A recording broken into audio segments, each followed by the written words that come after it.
আমরা লকলার ইনস্টিটিউশনের সদস্য।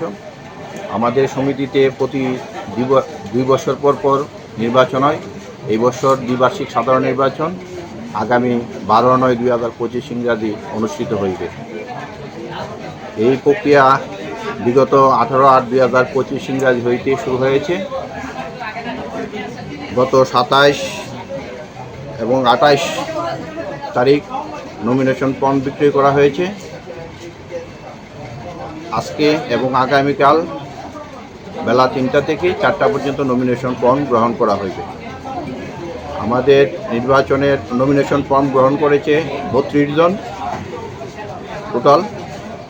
তার মধ্যে মনোনীত হবে টোটাল 13 জন। সম্পাদক, সহসম্পাদক, সভাপতি, সহসভাপতি, তারপরে হিসাব পরীক্ষক, উপদেষ্টা আর 6 জন কার্যকরী কমিটির সদস্য। কত তারিখ স্কুটিনি হবে? 3 তারিখ নমিনেশন পত্র স্ক্রুটিনি করা হবে। আপনার এখানে ভোটার কতজন আছে? আমাদের এখানে ভোটার 95 জন। আপনার নাম? আমার নাম পরিমল চৌধুরী। আমি নির্বাচন অধিকর্তা হিসেবে নিযুক্ত করেছেন আমাকে কমিটিতে।